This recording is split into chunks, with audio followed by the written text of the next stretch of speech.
आपण या अगोदरच्या भागात पाहिले की मिल्टन हर्षी आपल्या व्यवसायात जम बसविण्याचा प्रयत्न करीत.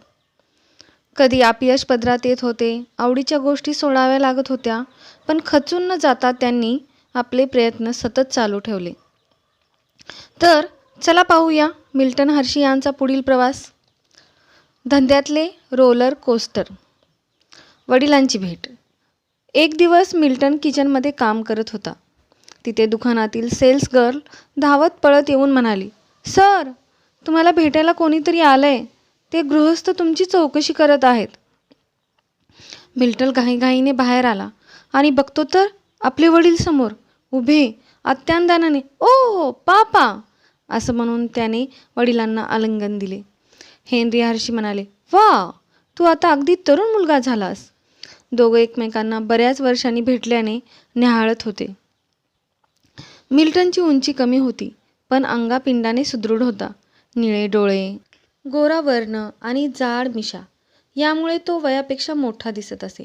हेनरी हर्षी यांचे केस, दाढी पांढरी झाली होती, पण भरपूर उंची आणि ताठपणा यामुळे सिल्कचा सूट परिधान केलेले पापा रुबाबदार दिसत होते.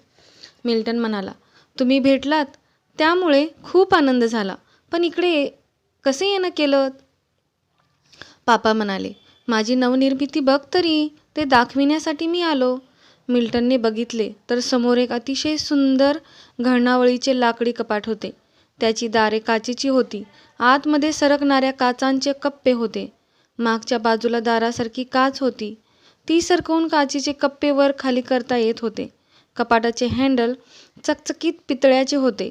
पापांना चटकन उचलून एक कँडी ट्रे आत ठेवला आणि म्हणाले की "बघ आता कसं काय दिसतंय." दृश्य खरोखरच छान दिसत होतं. मिल्टन आई फॅनीकडे बघून म्हणाला, "पापांनी किती छान शोकेस आपल्या दुकानासाठी आणली आहे." आईने कोणतेही प्रत्युत्तर दिले नाही. तिच्या कपाळाला आठ्या पडल्या. पापा तिच्या दिशेने शेक हँड करायला गेले, तर हाताची घडी घालून ती मागे सरकली. मग त्यांनी मॅटी आंटीकडे मोहरा वळवला, तर ती रागाने म्हणाली, "तू आता इकडे कोणते उद्योग करायला आला आहेस?" तिने अगदी वाईट शब्दात त्याची निर्भत्सना केली. पापा हेनरी चिकाटीने म्हणाले, "मी आता मिल्टनबरोबर ही काचेची कपाटे विकण्याचा धंदा करणार आहे. आजूबाजूला बरीच मिठाईची दुकाने आहेत. तिथे याचा चांगला खप होईल. याच्या बरोबरीने आम्ही कफ सिरप विकू. माझ्याकडे त्याचा फॉर्म्युला आहे. आपली विक्री आत्तापेक्षा दुप्पट होईल." मॅटी आणि फॅनीने मिल्टनला बाजूला ओढले. त्या म्हणाल्या, "आजपर्यंत या माणसाने यशस्वीपणे काही केले नाही. त्याला अपयशाचा शाप आहे. बडाया मारण्याशिवाय त्यांना काही करता येत नाही."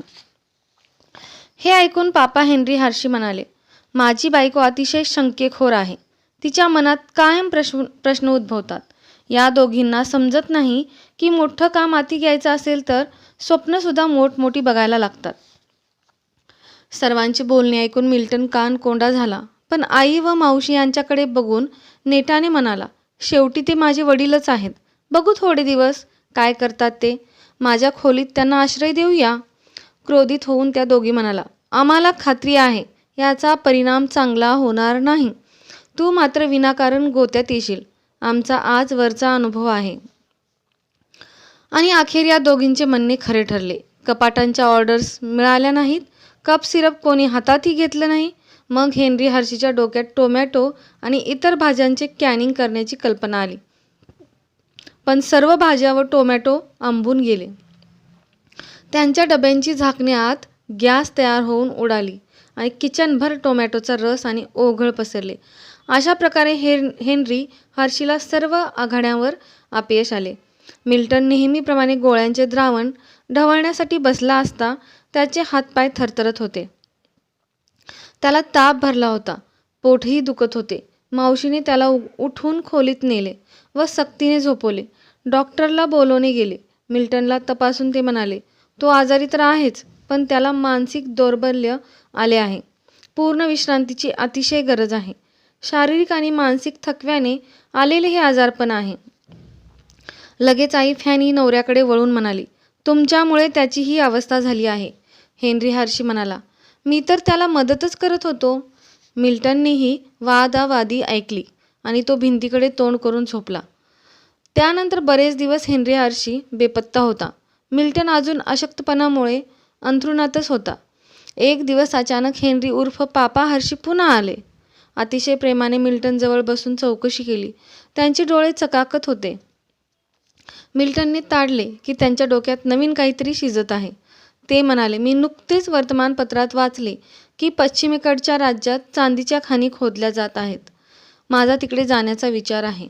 चांदी खणून काढणं हा श्रीमंत होण्याचा चांगला मार्ग आहे. तू आपल्या कपाट विकण्याच्या धंद्यातला माझा शेअर विकत घे आणि मला $350 दे. मिल्टनने विचार केला की हा माणूस दूर गेला तर घरातल्या कटकटी संपतील. वडिलांवर त्याचं प्रेम होतं, पण त्याचा विक्षिप्तपणा, महागड्या योजना यामुळे तो वैतागून गेला होता. खरं म्हणजे त्याला पैसे देणं परवडणारं नव्हतं, पण वडिलांना रिकाम्या हातानं परत पाठवणं त्याच्या मनाला पटणारं नव्हतं. तो म्हणाला, मी माझे अकाउंटंट मिस्टर लेपकिचर यांना पैसे देण्यास सांगतो. तुमच्या पश्चिमेकडच्या मोहिमेसाठी शुभेच्छा. देव करो आणि तुम्हाला त्या चांदीच्या खाणीत यश मिळो. मिल्टन आजारातून उठला. काही दिवस सुरळीत गेले, पण धंद्याचे गणित काही जमेना. मिस्टर लेपकिचर म्हणाले की आता पुन्हा आपल्याला कर्ज घ्यायला हवं. दोघांनी मोठ्या आशेने मॅटी आंटीकडे बघितलं. तिनं पैशासाठी पुनश्च स्वतःच्या भावाकडे कर्ज मागण्यास सांगितलं. मिल्टनने अब्राहम आणि बेंजामिन या आपल्या दोघा मामांना पत्र लिहिलं, पण त्यांच्याकडून काहीच प्रतिसाद आला नाही. मग मॅटी आंटी स्वतः आपल्या भावांकडे गेली आणि ती पण हात हलवत परत आली. ती मिल्टनला म्हणाली, माझे भाऊ कर्ज देण्यास तयार नाहीत. त्यांचे पैसे धंद्यात गुंतलेले आहेत. त्यांनी तुला दुकान बंद करून तुझी सर्व सामग्री विकून परत बोलावले आहे. त्या पैशातून लहानशा गावात तुला छोटासा धंदा सुरू करता येईल. मिस्टर लेपकिचर पण म्हणाले की याशिवाय दुसरा पर्याय नाही. इसवी सन 1882चा मार्च महिना. मिल्टन आता 25 वर्षाचा झाला, पण आयुष्यात स्थैर्य नव्हते. एक दिवस त्याचे 2 मामे भाऊ 2 घोड्यांना जोडलेली भली मोठी वॅगन घेऊन आले. त्यांनी सर्व किटल्या, पातेली, भांडी, टेबल, खुर्च्या भराभर वॅगनवर चढवले. स्टोव्हची जोडणी सोडवली. मालाची पोती उचलली. ते दोघे मिल्टनला म्हणाले, चल आता आमच्याबरोबर. 5 मिनिटात येतो सांगून मिल्टन माघारी फिरला. त्याचे डोळे भरून आले होते. मिस्टर लेपकिचर, मॅटी, फॅनी हे तिघेजण उरलेल्या सामानाची आवरावर करून येणार होते. 6 वर्ष दुकान चालवल्यावर ही वेळ यावी याची त्याला वाईट वाटत होते. मॅटी आंटी त्याच्या खांद्यावर थोपटत म्हणाली की तू किती कष्ट घेऊन मनापासून काम करत होतास हे आम्ही बघितले आहे. निराश होऊ नकोस. याच्यातूनच पुढे काहीतरी चांगले घडणार असेल. मिल्टनने तिघांचा निरोप घेतला आणि तो गाडीवर चढला. आता त्याला अपयशाची कारणे शोधण्यासाठी आणि आपल्या भवितव्याचा विचार करण्यासाठी वेळच वेळ होता. लँगस्टरला मामाकडे पोहोचल्यावर काय करायचे हा प्रश्नच होता. रिकामपण त्याच्या रक्तातच नव्हतं. त्याचे मामा, त्याचे कुटुंबीय यांच्या नजरांचा आपल्यावर पहारा असेल असे वाटायचे. त्या सर्व मंडळीच्या चेहऱ्यावर कधी हास्य देखील त्याने बघितले नाही. त्यांची शेती, वाडी व इतर उद्योगधंदे यात ते सदैव मग्न.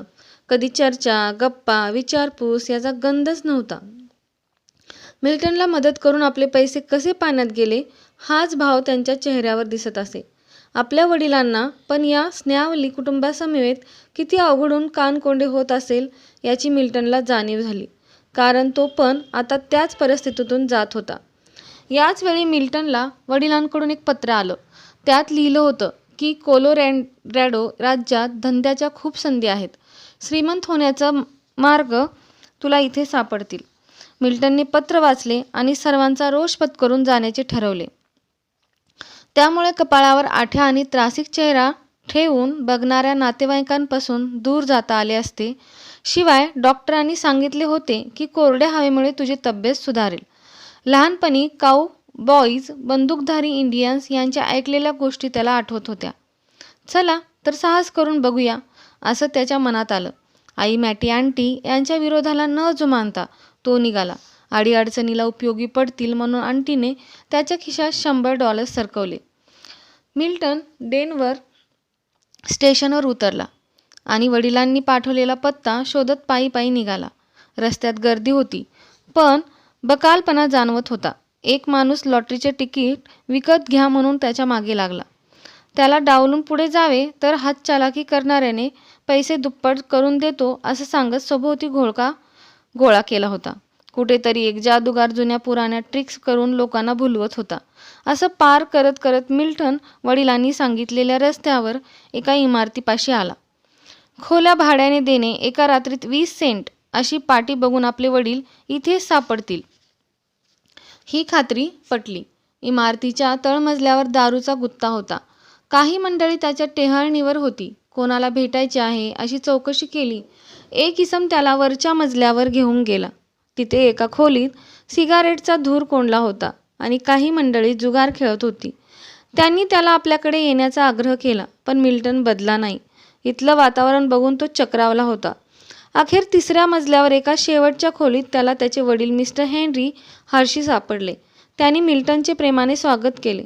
मिल्टन एका अरुंद बाककडे बेडवर वडिलांशी जुजबी बोलून तो दुसऱ्या दिवशी डेन्व्हर इथे काही काम मिळते का ते बघायला निघाला. वडिलांनी त्याच्या हातात एक रिव्हॉल्वर दिले. मिल्टन म्हणाले, मला कशाला? मी कधी त्याचा वापरसुद्धा केला नाही. तेव्हा ते म्हणाले की इथे चोऱ्या-माऱ्या खूप होतात, वेळप्रसंगी उपयोगी पडेल. मिल्टनने ते आपल्या खिशात टाकले. रस्त्याने जाताना त्याला एका ठिकाणी वॉन्टेड अशी पाटी दिसली. तो चौकशीसाठी आत गेला आणि काय स्वरूपाचे काम आहे हे विचारले. तेव्हा त्याला या केबिनमधून त्या केबिनमध्ये फिरवले गेले. शेवटी एका माणसाबरोबर त्याला उभे केले. त्याने मिल्टनला सांगितले की आम्हाला चांदीच्या खाणीत काम करायला कामगार हवे आहेत. मिल्टन म्हणाला, मला या कामात इंटरेस्ट नाही. तो वळून माघारी जायला निघाला तर त्याच्या लक्षात आले की केबिनचा दरवाजा बंद करून घेतला होता. त्याला किडनॅप केले होते. त्याने ऐकले होते की माणसांना पळवून खाणकाम करायला नेतात आणि तिथे गुलामाप्रमाणे वागवतात. मिल्टनला घाबरून घाम फुटला. खिशातले पैसे चाचपण्यासाठी खिशात हात घातला तर रिव्हॉल्वर हाताला लागले. क्षणार्धात ते काढून त्याने समोरील व्यक्तीवर नुसते रोखले तर लगेच केबिनचे दार उघडले गेले. मिल्टन सुसाट वेगाने बाहेर पडला. अखेर वडिलांनी रक्षणार्थ दिलेले रिव्हॉल्वर त्याच्या कामी आले. रस्त्याने जाताना त्याला एक कँडी शॉप दिसले. तिथे तो मालकाला जाऊन भेटला. मिल्टनचा या क्षेत्रातला अनुभव पाहून त्याला लगेच कामावर ठेवले गेले. मिल्टनने कँडी बनवताना बॉसला विचारले, पॅराफिन कुठे आहे? त्याचा वापर केल्याने कँडी चुई होते. बॉस म्हणाला की आम्ही पॅराफिन न वापरता त्यापेक्षा चांगली कँडी बनवतो. मिल्टनने बघितले की त्याचा बॉस ताजे दूध, साखर, व्हॅनिला यांचे मिश्रण करून घोटत होता. मिल्टनला वाटले की दूध वापरल्याने कँडी लवकर खराब होईल, पण बॉस म्हणाला की मिश्रण दीर्घकाळ उकळल्याने कँडी अनेक महिने चांगल्या टिकतात. मिल्टनला जाणवले की दूध घातलेली कँडी मऊ आणि अधिक चवदार होते. त्याने कँडी बनविण्यातली प्रत्येक प्रोसेस काळजीपूर्वक ध्यानात ठेवली. डेन्व्हरच्या त्याच्या ट्रिपमध्ये मिल्क कँडी बनविण्याचा त्याला उत्तम धडा मिळाला, जो त्याला आयुष्यभर उपयोगी पडला. त्यानंतर फिरत काही दिवस शिकागोमध्ये अपयश आल्यानंतर तो न्यूयॉर्कमध्ये थडकला. न्यूयॉर्कमध्ये हुलर्स कँडीज या प्रसिद्ध दुकानात त्याला लगेच जॉब मिळाला. एक दिवस मिल्टनने मिस्टर हुलर यांना विचारले, सर, या शहरात तुमच्या मालाला इतकी स्पर्धा आहे आणि तरी तुम्ही इथे टिकून राहून यशस्वी कसे झालात? मिस्टर जेकब हुलर म्हणाले की दुकानाची जागा निवडणं हे खूप महत्त्वाचं असतं. आता इथेच बघ, या ब्रॉडवेवर विविध वस्तूंची दुकाने आहेत. खरेदीसाठी चोखंदळ महिला घोळक्याने येत असतात. चोखंदळपणे कपड्यांची खरेदी झाली की त्यांना मध्ये ब्रेक हवा असतो. मग खाण्यापिण्यासाठी त्यांची पावले आपोआप इकडे वळतात. ही व्यापारी पेठ असल्याने मोठमोठे व्यापारी या रस्त्यावर येतात आणि घरी जाण्यापूर्वी मुलांसाठी आणि रसिक मंडळी आपल्या खास मैत्रिणीसाठी महागड्या कँडीज विकत घेतात. मिल्टनने समजून मान डोलावली. श्रीमंत गिराईकांना माल विकणे हा पैसे मिळवण्याचा मार्ग आहे. पण गरिबांची, विशेषतः लहान मुलांचे काय? त्यांना सुद्धा गोळ्या, चॉकलेट मिळायला हवीत. त्यांना परवडतील अशा किमतीत विकायला हवीत. आपल्या लहानपणी अंडी विकायला बाजारात गेल्यावर आई फॅनी एक लेमन ड्रॉप गोळी द्यायची. त्याने सुद्धा किती आनंद होत असे हे त्याला आठवले. मिस्टर हुलरकडे काम करून त्याने थोडेसे पैसे साठवले. इसवी सन 1884 त्याने छोटी जागा भाड्याने घेतली. तिथे तो कँडी बनवायचा आणि दुसऱ्या दिवशी गाडीवर त्या रचून दिवसभर शहरात फिरायचा. विक्री चांगली होत होती, परंतु कष्टाच्या मानाने फायदा अगदीच कमी, शिवाय एक खांबी तंबू. म्हणजे स्वतःच माल बनवायचा आणि विकायचा. स्टोअर उघडण्यासाठी जागा नव्हतीच. एक दिवस अचानक लँगस्टरहून फॅनी आणि मॅटी आंटी आल्या. तुझा चांगला जम बसतोय असं दिसतंय, असा शेरा देऊन त्यांनी कॅन्डी टिश्यू पेपरमध्ये गुंडाळून बॉक्सेस भरायला सुरुवातसुद्धा केली. मॅटी म्हणाली, मिल्टन, आजकाल बाजारात चॉकलेटचा बोलबाला आहे. त्याची किंमतही खूप असते. तू ते बनवत का नाहीस? मिल्टन म्हणाला, इकडे अमेरिकेत सर्व कन्फेक्शनर्स स्विस चॉकलेटची कॉपी करतात. स्विस चॉकलेट्स छान मऊ आणि गुळगुळीत असतात, पण त्याची रेसिपी त्यांनी गुप्त ठेवली आहे. आपल्याकडे अमेरिकेत जी बनवतात ती कडक आणि दाणेदार अशी असतात. तोंडात चटकन विरघळत नाहीत. फॅनी म्हणाली, बरोबर आहे. सर्वांना शेवटी कॅन्डीज परवडतात. मिल्टन म्हणाला, सर्वांना नाही. आपल्या जवळच एक झोपडपट्टी आहे. तिथली मुलं रोज कचऱ्याचे ढीग उपसून त्यातले अन्नपदार्थ गोळा करत असतात. रस्त्याच्या कडेला लोकांनी भिरकावून दिलेली उष्टे अन्न गोळा करतात. ही मुलं रात्री चोऱ्यामाऱ्या करत फिरतात. मिल्टनचं बोलणं दोघीजण मन लावून ऐकत होत्या. तो पुढे म्हणाला की जर माझ्याकडे चांगले पैसे जमले तर या मुलांसाठी मदतकार्य करायला मला आवडेल. जणू काही नियती मिल्टनच्या मुखातून बोलत होती, कारण काही वर्षातच त्याने हर्शी इंडस्ट्रियल स्कूल या नावाने जो अनाथाश्रम चालू केला तो आजही जगातील सर्वात मोठा आणि सर्वोत्तम अनाथाश्रम समजला जातो. नेहमीप्रमाणे मिल्टनचे वडील मिस्टर हेनरी हर्शी तिथे आले. त्यांनी कप ड्रॉप विकण्यास मिल्टनला भरीस घातलं. त्याचे बरेच पैसे वापरले. मिल्टनला आपल्या वडिलांना झिडकारून देणे जमत नसे. काही झाले तरी ते त्याचे जन्मदाते होते. पैशाच्या अभावामुळे मिल्टनला धंद्यात खोट आली. त्याचे कष्ट मातीमोल झाले आणि गाशा गुंडाळून त्याला पुनश्च लँगस्टरला यावे लागले. त्याची आई आणि बहीण त्याच्या वडिलांचे आगमन झाल्यावर तिथून आधीच निघून गेल्या होत्या. पण आता मिल्टन शर्मिंदा झाला होता. लँगस्टरला परतल्यावर तो आईकडे गेला नाही. वयाची 28 वर्ष पूर्ण झाल्यावर सुद्धा आपले भवितव्य उज्ज्वल झाले नाही याची त्याला खंत होती. तो आपला मित्र लेपकिचर याच्या खोलीवर त्याच्यासोबत राहू लागला. येताना तो दुकानातील उरले सुरले सामान, केटल, स्टोव्ह सर्व घेऊन आला होता. दुसऱ्या दिवशी खोलीवरून चालत चालत तो 5 मैलावरील मामांना भेटायला गेला. त्या दोघींनी चेहऱ्यावर स्पष्ट नाराजी दाखवली. आजपर्यंत त्याला आलेले अपयश आणि त्यांचे बुडालेले पैसे याचा पाडा वाचला. इतकेच नव्हे तर त्याचे वडील हेनरी हर्शी यांचा उद्धार करून तू पण त्यांच्या वळणावरच गेला आहेस. कर्जबाजारी आणि दुसऱ्याला भूलतापा देणारा आहेस असं ऐकवलं. मिल्टनने आपली बाजू मांडण्याचा, आपल्या मिल्क कॅन्डीला कशी मागणी आहे हे सांगण्याचा प्रयत्न केला. पण शेवटी तू हर्शी आहेस आणि हर्शी म्हणजे अपयश असं अपमानास्पद बोलून त्याची बोळवून केली. तरीही त्याने धन्यवाद देऊनच मान खाली घालून तो मित्राच्या खोलीवर परतला. आपल्या कुटुंबाबद्दल अपशब्द ऐकून त्याचा तिळपापड झाला होता. आता आपण यांना यशस्वी होऊन दाखवायचेच ही ईर्ष्या मनात उत्पन्न झाली होती. मिल्टन आता अगदी एकाकी होता. एका बाजूला नेहमी उपदेश करणारी आईही नव्हती आणि दुसऱ्या बाजूला धंद्याची प्रलोभने दाखवणारे वडीलही नव्हते. मावशीकडून मिळणारी मदत नव्हती आणि मामांनी तर नकारच दिलेला होता. मिल्टनच्या मनात विचार आला, आता मी यशस्वी झालो किंवा अपयश आले तरी त्याला माझा मीच जबाबदार आहे. ना कोणी दोष देणार ना कोणी स्तुती करणार. त्याला जरासे हसू आले आणि विचारांच्या नादात तो लँगस्टरला पोहोचला. स्वतः बनवलेली कॅन्डी त्याने तोंडात टाकून चघळली आणि तो म्हणाला, आहा, काय चवदार आहे. पॅराफिनऐवजी दूध वापरल्याचा परिणाम, शिवाय त्यामुळे पौष्टिक पण झाली आहे. त्याने स्वतःच कॅन्डी कागदात गुंडाळल्या, बास्केटमध्ये भरल्या आणि तो विविध दुकाने, रेस्टॉरंट्स, पार्लर्स इथे फिरू लागला. त्या कॅन्डीची चव, मिल्टनचे वागणे आणि हसून खेळून बोलणे याचा प्रभाव पडून त्याला भरपूर ऑर्डर्स मिळू लागल्या.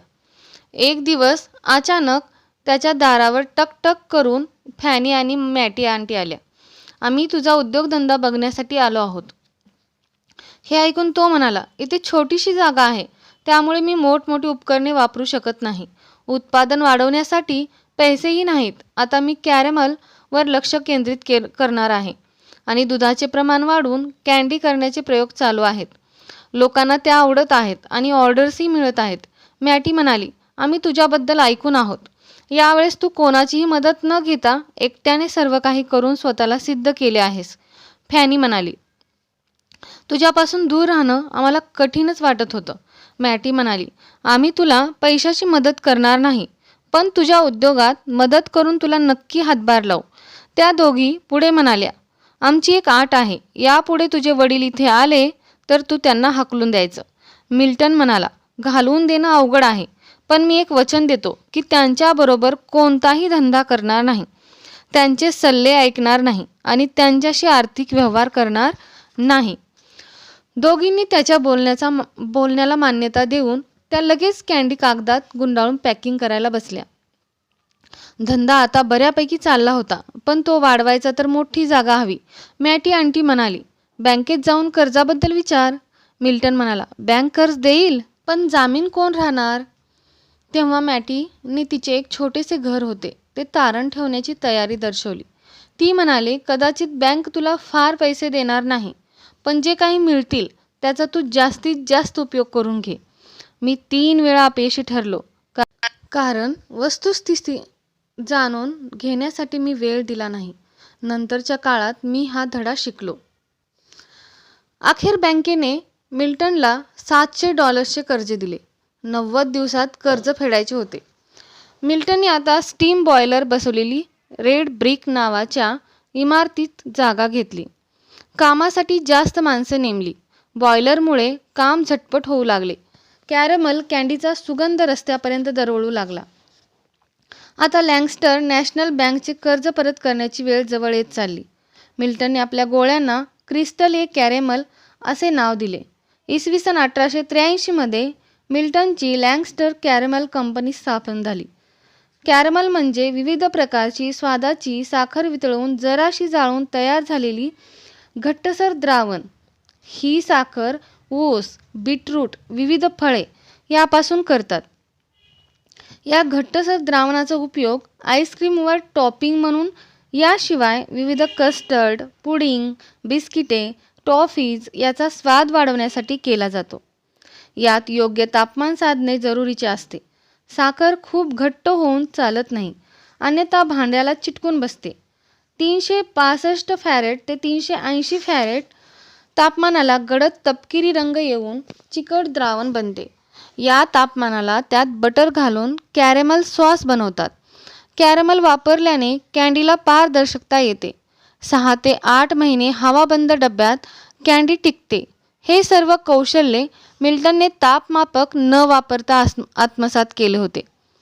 रंग, वास आणि घनता यावरून तो अचूक अंदाज बांधत असे. एक दिवस मिल्टन स्वादाच्या गोळ्या बनवण्याचा प्रयोग करत होता.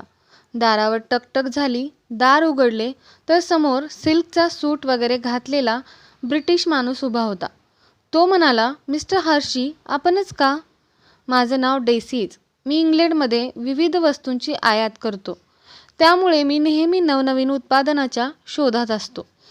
मी इथल्या एका दुकानात तुमची कॅरमल कँडी चाखली आणि मला त्याची चव फार आवडली. मला तुमची कँडी इंग्लंडमध्ये विकायला आवडेल. मिल्टन म्हणाला.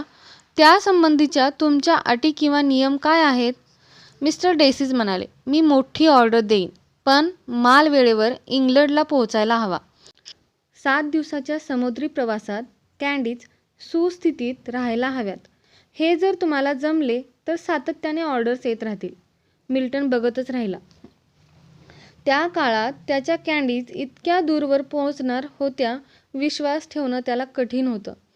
त्याच्या चेहऱ्यावरचे संमिश्र भाव बघून मिस्टर डेसीज म्हणाले. तुम्हाला हे शक्य आहे का? आम्ही 7 दिवसांनी जहाजावरचा माल उतरवून घेणार, मग तो दुकानातून दिला जाणार. शेवटी तो गिऱ्हाईक येतील तसतसा विकला जाणार. बरेच दिवसांची ही प्रक्रिया आहे. तोपर्यंत माल उत्तम राहिला पाहिजे. वितळून खराब होऊन चालणार नाही. जमेल ना तुम्हाला? मिल्टन म्हणाला. का नाही जमणार? मी ग्वाही देतो की सर्व काही व्यवस्थित होईल. मिस्टर डेसीजने किचन उपकरणे सर्वांची पाहणी केली. मग दोघांनी बसून लिखापडी केली व करारपत्र तयार केले. असे सर्व झाल्यावर हस्तांदोलन करून शुभेच्छा देऊन मिस्टर डेसीज परतले. मिल्टन, फॅनी व मॅटी आंटी पॅकिंगचे काम करत होत्या. तिथे गेला आणि म्हणाला. हाच ब्रेक मला हवा होता. आता उत्पादन दुप्पट वाढवायला हवं. उपकरणं आणि कामगार दोन्ही वाढवायला हवेत. माल चांगला टिकणं, उत्तम पॅकिंग करणं हे सर्व अत्यावश्यक आहे. मॅटी म्हणाली, हे सर्व कसं काय जमणार? मिल्टन म्हणाला, आता बँकेत जातो. लोनची मुदत वाढवून घेऊन आणखी जास्त कर्ज देण्याची विनंती करतो. मिल्टन घाईतच बँकेत गेला आणि ज्युनियर ऑफिसर फ्रँक ब्रेनमन यांना भेटला. त्यांना सर्व परिस्थितीची इत्थंभूत माहिती दिली. मिस्टर फ्रँक म्हणाले की हे सर्व बँकेच्या दृष्टीने धोकादायक वाटत आहे. मिल्टन त्यांना म्हणाला, प्लीज तुम्ही माझ्याबरोबर येऊन आमचे कामकाज बघू शकाल का? हो, नाही करता करता मिस्टर फ्रँक येण्यास तयार झाले. पण माझ्या येण्यामुळे तुम्ही उगाच आशा लावून बसू नका, हे सांगायला ते विसरले नाहीत. अखेर मिस्टर फ्रँक फॅक्टरीत गेले. त्यांनी सर्व उत्पादन पद्धती बघितली, कॅरमलची चव घेतली. त्यांचे बोलणे चालू असताना आजूबाजूची वर्दळ, धूळ, आवाज सर्व काही त्रासदायक वाटत होते. मिल्टन म्हणाला, आमचा धंदा योग्य प्रकारे चालू आहे, परंतु धंद्यात मोठी उडी घ्यायची असेल तर ही संधी आहे. मिस्टर फ्रँक म्हणाले, मला विचार करायला 2 दिवसांची मुदत हवी आहे. ते 2 दिवस कधी संपतात असे मिल्टनला झाले होते. 2 दिवसांनी तो धडधडत्या अंतकरणाने बँकेत गेला. मिस्टर फ्रँक म्हणाले, मी तुमच्या फॅक्टरीला भेट दिली. तुम्ही कोणत्याही समस्या माझ्यापासून लपवल्या नाहीत. तुमचा खरेपणा मला आवडला.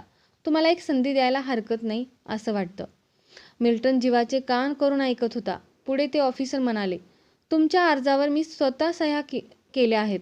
तुम्हाला $1000 कर्ज मंजूर झाले आहे. मी तुमच्यासाठी माझे वजन खर्ची घातले. या विश्वासाला तडा जाऊ देऊ नका. मिल्टन म्हणाला, थँक्यू. यापुढे माझ्यामुळे तुम्हाला कधीच मान खाली घालावी लागणार नाही याची हमी मी देतो. पुढचा आठवडा खूपच धावपळीचा गेला. नवीन साधनसामग्री, नवीन उपकरणे याची खरेदी झाली.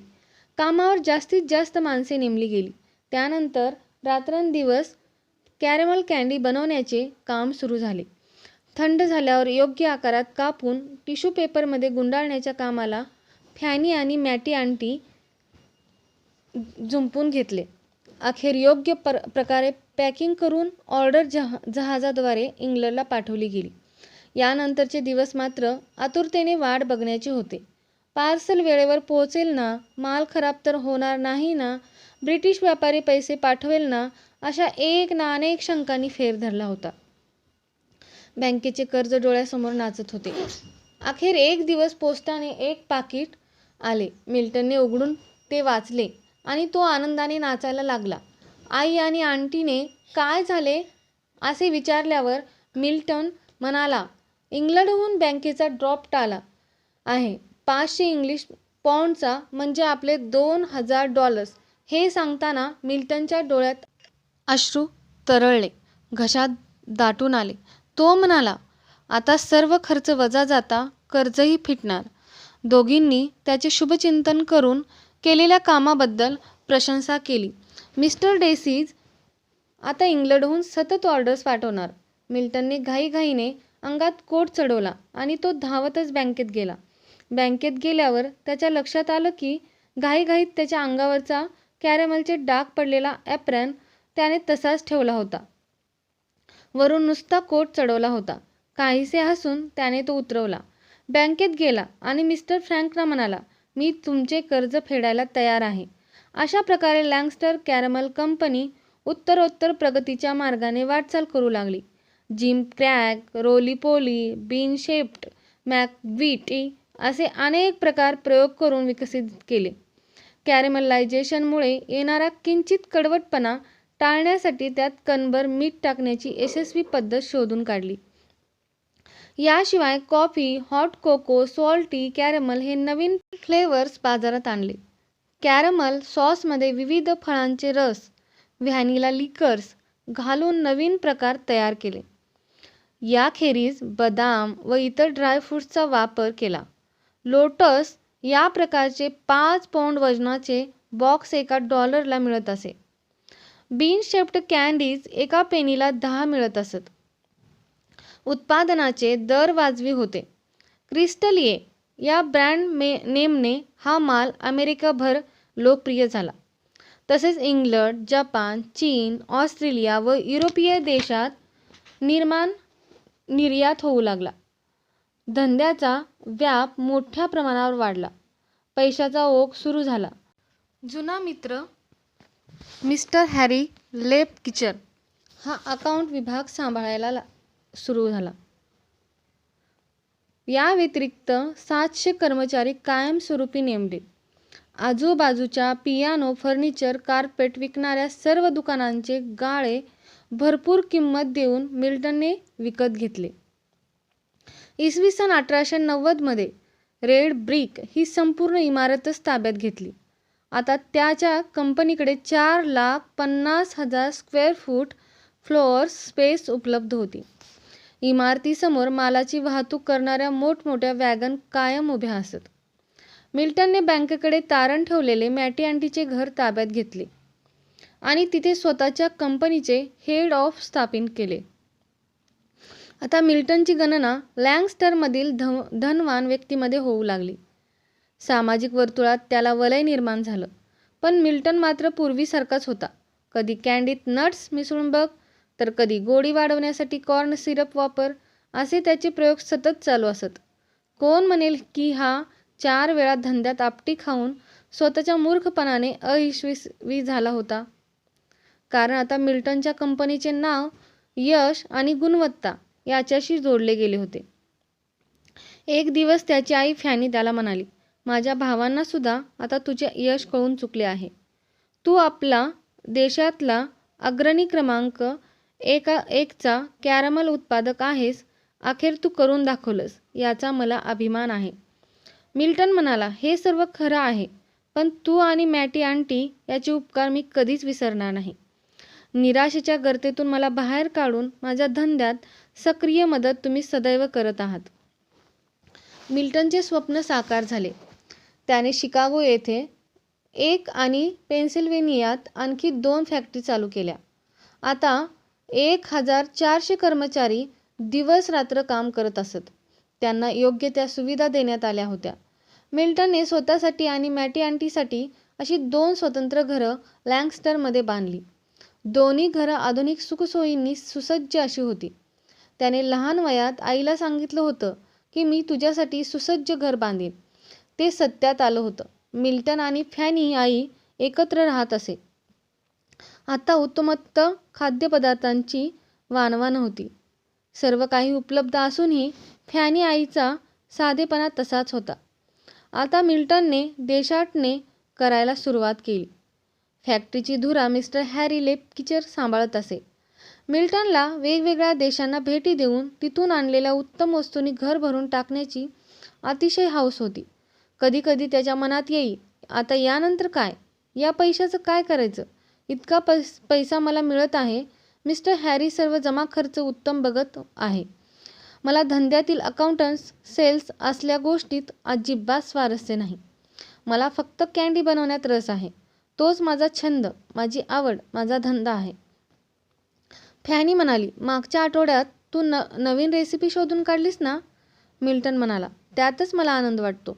पण मला रोजच्या रोज कामगारावर देखरेख करणं आवडणार नाही. ते त्यांचं काम करतच असतात. मला आता शिकागोच्या वर्ल्ड कोलंबिया एक्स्पोजिशनला भेट द्यायची आहे. तिकडेच आपली एक फॅक्टरी आहे. तिला पण भेट देईन. मला प्रदर्शनातील नवनवीन शोध काय आहेत हे बघायला आवडतं.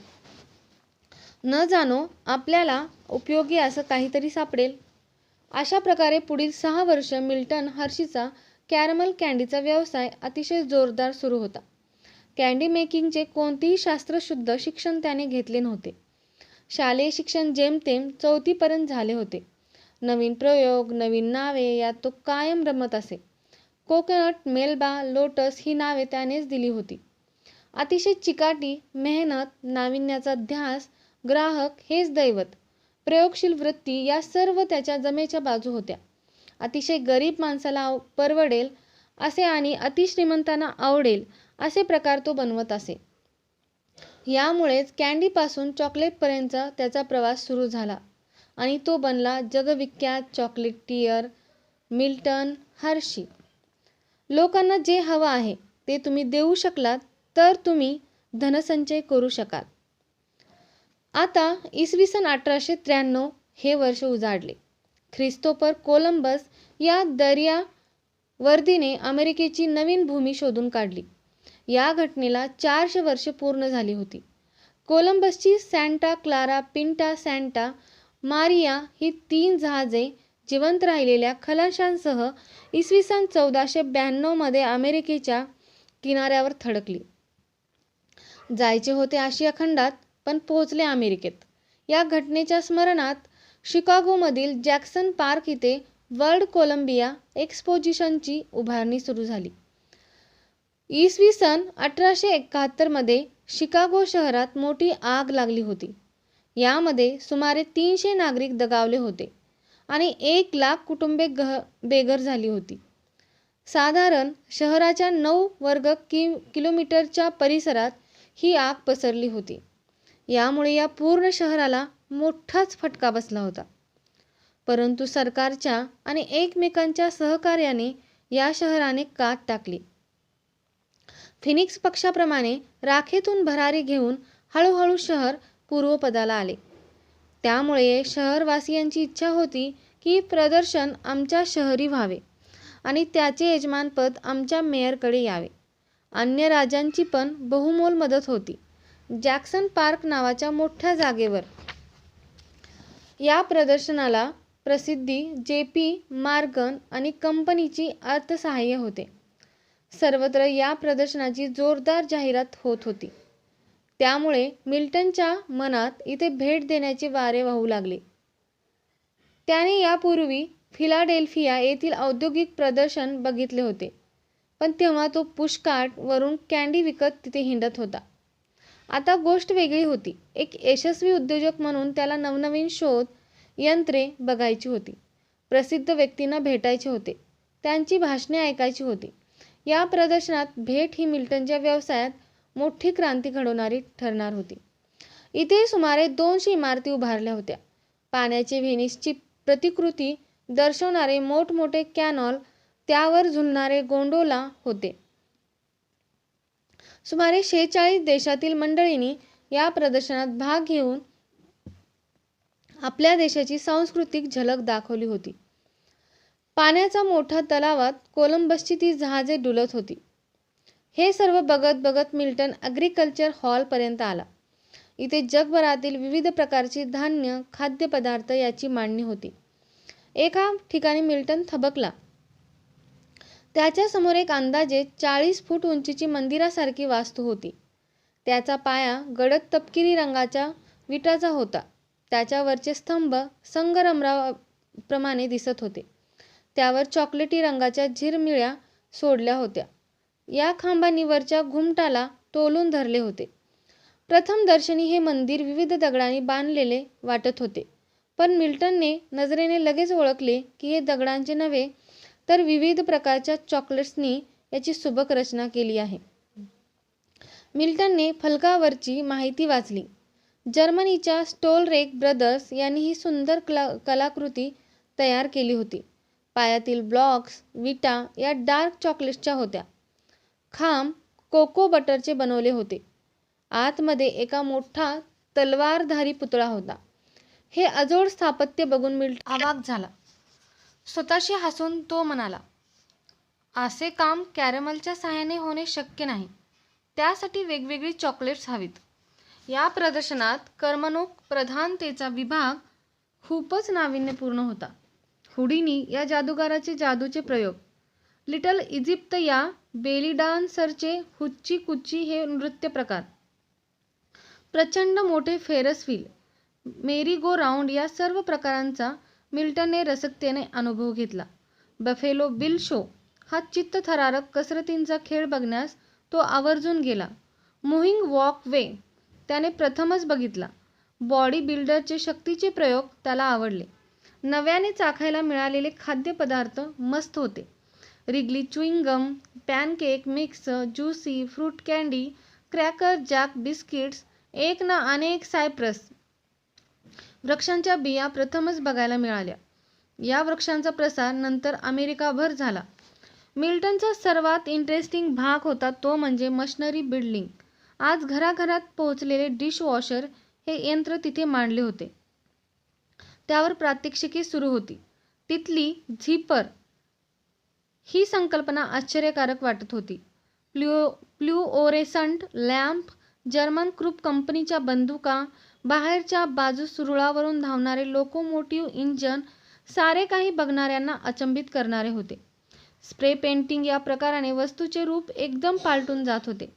मिल्टन या सर्व गोष्टींचे मनसोक्त निरीक्षण करत होता आणि त्यातील शास्त्रीय व तांत्रिक भाग समजावून घेत होता. या प्रदर्शनात काढण्यात आलेली खास नाणी आणि स्टॅम्प्स त्याने मोठ्या प्रमाणात खरेदी केले. या प्रदर्शनाला जागतिक कीर्तीच्या अनेक प्रथितयश व्यक्तींनी भेट दिली. त्यांना भेटणे, त्यांचे विचार ऐकणे ही एक पर्वणी होती. हेलन केलर यांच्या हस्ते ब्रेल लिपीत छपाई करणाऱ्या यंत्रांचे उद्घाटन झाले. त्यांच्या स्टोरी ऑफ माय लाईफ या आत्मचरित्रात याचा उल्लेख आहे. अमेरिकन शास्त्रज्ञ अलेक्झांडर ग्राहम बेल हे मशिनरी बिल्डिंगमध्ये फेरफटका मारताना दिसत होते. या सर्वांमध्ये लक्ष वेधून घेत होते ते भारतातून आलेले प्रज्ञावंत स्वामी विवेकानंद. आपला भगव्या रंगाचा पेहराव फेटा घालून आलेल्या या तेजपुंज संन्याशाच्या चेहऱ्यावरचे तेज अलौकिक होते. शिकागो येथे भरणाऱ्या सर्व धर्म परिषदेत सहभागी होण्यासाठी ते भारतातून आले होते. या परिषदेत बंधू आणि भगिनींनो अशी भाषणाची सुरुवात करून हिंदू धर्माची महती सांगणारे त्यांचे भाषण लक्षवेधी ठरले. त्यासंबंधीच्या कथा आपणा सर्वांना परिचित आहे. मशिनरी बिल्डिंगमध्ये ग्रीस आणि ऑइलचा वास कोंडून राहिला होता. पण त्यातून पुढे पुढे जात असता अचानक एक सुखद असा गोडसर वास येऊ लागला. मिल्टनच्या नाकाला हा चॉकलेटचा वास आहे हे लगेच कळले. त्याच्या फॅक्टरीत कँडीवर कधी कधी चॉकलेटचा कोटिंग थर चढवला जात असे, त्यामुळे हा वास त्याला परिचित होता. पण आता येणारा वास हा अधिकच गोड आणि वातावरणात भरून राहणारा होता. त्याला दालनात एक संपूर्ण चॉकलेट फॅक्टरीच उभारण्यात आली होती. Mister J.M. लेहमन हे जर्मन गृहस्थ प्रात्यक्षिक दाखवण्यास सज्ज होते. त्यांनी मिल्टनच्या हातात एक चॉकलेट बार दिला. यंत्राच्या आवाजात मिस्टर लेहमन मोठ्याने ओरडून बोलत होते. ते म्हणाले, "अहो युरोपात लोक चॉकलेटवर आधाशासारखे तुटून पडतात, पण हे महागडे खाद्य आहे. आमच्या यंत्राच्या सहाय्याने मोठ्या प्रमाणावर उत्पादन झाले तर चॉकलेट ही सामान्य माणसाच्या आवाक्यातील गोष्ट होईल." मिल्टनने तुकडा मोडून तोंडात टाकला. त्याला ती चव आणि मऊसर गुळगुळीतपणा आवडला. तो म्हणाला, "आजपर्यंत मी अमेरिकेत असे चॉकलेट खाल्ले नाही." लेहमन म्हणाले, "अमेरिकन लोकांना असे मऊसर चॉकलेट कसे तयार करायचे हे माहीतच नाही. प्रत्येकाला परवडेल अशा किमतीत चॉकलेट तयार होईल?" मिल्टनने विचारले. लेहमन म्हणाले, "चॉकलेट हे उज्ज्वल भविष्याची नांदी आहे. तज्ज्ञांचे असे म्हणणे आहे की शारीरिक कष्टाची कामे करणाऱ्यांना, कुपोषणग्रस्त अनाथ मुलांना सुदृढ बनविण्याचा याचा एक उपयोग होऊ शकेल. अल्कोहोलपेक्षा चॉकलेट केव्हाही चांगलं असं म्हणणारे लोकही आहेत." मिल्टनने युरोपच्या प्रवासात चॉकलेटला मिळणारी लोकप्रियता बघितली होती. ब्रिटनमध्ये काही क्रॅकर आणि मोनोनाइट पंथाच्या लोकांनी आपल्या अत्यंत साध्या जीवनपद्धतीत पौष्टिक खाद्य म्हणून चॉकलेट स्वीकारले होते आणि त्यापैकी काही या धंद्यात उतरले होते. मिल्टनने तो पूर्ण दिवस तिथे ठेवलेली यंत्रे बघण्यात घालवला. नंतरचे काही आठवडे तो दररोज तिथे भेट देत होता. त्या सर्व प्रोसेसचा त्याने आनंदाने, उत्साहात अभ्यास केला. प्रथम कोको बीन्स भाजल्या जात होत्या. गार झाल्यावर त्या पाखडल्या जात होत्या. मग त्या दळून ते चूर्ण मोठाल्या मार्बल रोलर्स सहाय्याने दाबले जाई. त्याच्यातील पाण्याचा अंश मॉइश्चर बाहेर काढला जाई. नंतर साखर, कोको बटर, व्हॅनिला त्या पावडरीत मिसळले जाई. परिणाम म्हणजे सिल्की चकाकी आलेला चिखलासारखा दिसणारा चॉकलेटचा चिखल तयार होई. मग तो चौकोनी साच्यात ओतून थंड केल्यावर चॉकलेटच्या वड्या, बार वगैरे तयार होई. मिल्टन रोज हे सर्व बघत होता. त्याच्या डोक्यात विचारांचा कल्लोळ झाला होता. कॅरमल कँडीचा व्यवसाय हे एक फॅड आहे, पण चॉकलेट हे फॅड नाही, तर लोकांच्या मनावर गारूड घालणारं कायमस्वरूपी खाद्य आहे, असा त्याचा पक्का विचार होऊन तो मिस्टर लेहमन यांना भेटला. तो त्याचा शिकागोमधला शेवटचा दिवस होता. आता त्याला लँकस्टर ला जाण्याचे वेध लागले होते. लेहमन रोज मिल्टनला बघत होते, त्याचा इंटरेस्ट आजमावत होते, त्याच्या विविध प्रश्नांची समाधानकारक उत्तरे देत होते. मिल्टन शेवटच्या दिवशी त्यांच्याकडे गेला आणि एकदम त्यांना म्हणाला, मला तुमची ही फॅक्टरी विकत घ्यायची आहे. लेहमन हसून म्हणाले, आम्ही जर्मनीला गेल्यावर तिथून जहाजाने मशिनरी पाठवून देऊ. मिल्टन म्हणाला, मला नवीन मशीन्स नकोत. मला आत्ता इथे जी मशीन्स प्रात्यक्षिक दाखवत आहेत तीच हवीत. मला ती कशी चालतात त्यांच्या सर्व खाचाखोचा ठाऊक झाल्या आहेत. अखेर हो नाही करता करता मिस्टर लेहमन प्रदर्शनाची सांगता झाल्यावर यंत्रे पाठवून देण्यास राजी झाले. दोघांमध्ये त्यासंबंधीचा व्यवहार पूर्ण झाला आणि अखेर चॉकलेट्सची यंत्रसामग्री लँकस्टर येथे आली. त्याची जुळणी करून देण्यासाठी कंपनीचा एक इंजिनियर दाखल झाला आणि कॅरेमलच्या कारखान्यातच एका कोपऱ्यात यंत्र विराजमान होऊन त्यावर प्रयत्न सुरू झाले. युरोपात स्विस केमिस्ट हेन्री नेस्ले याने चॉकलेट बनविण्याची कला आत्मसात केली होती, पण त्याने ती गुप्त ठेवली होती. अमेरिकेतही एक कारखाना होता, पण त्याचे उत्पादन, दर्जा, लोकप्रियता दूरवर पसरली नव्हती. तेव्हा मिल्टनने स्वतःच त्याचा फॉर्म्युला विकसित करण्याचे ठरवले. आता तो अहोरात्र प्रयोग करत यंत्राच्या खोलीत मुक्काम ठोकून बसत होता. मिल्क चॉकलेट बार तयार करणे हे त्याचे ध्येय होते. मिल्टन हर्शी एखाद्या गोष्टीने भारावून गेला म्हणजे तो त्यामागे सगळे पणाला लावून धावत असे. दिवसभरात त्याच्या डोक्यात एकच विचार घर करून असे. अशा प्रकारे निश्चय, चिकाटी, अपयशावर मात करण्याची वृत्ती या स्वभावामुळे एक मोठे यश त्याला खुणावत होते. ते म्हणजे केवळ अमेरिकेतच नव्हे तर जगातील मोठा चॉकलेटियर बनण्याचे. स्वप्नांना कर्तृत्वाची जोड दिली म्हणजे ती दिवास्वप्न न राहता प्रत्यक्षात उतरतात. हे लहानपणी फॅनी आईने आणि मॅटी आंटीने त्याच्या मनावर बिंबवलेले विचार त्याला आयुष्यभर साथ देणारे होते. चॉकलेट उद्योगाच्या यशाकडे त्याला खेचून नेणारी त्यांच्या आयुष्यातील ही महत्त्वाची नांदी ठरणार होती. एखाद्या सामान्य गोष्टीत समाधान मानण्याचा माझा स्वभाव नसल्याने मी यशस्वी होऊ शकलो.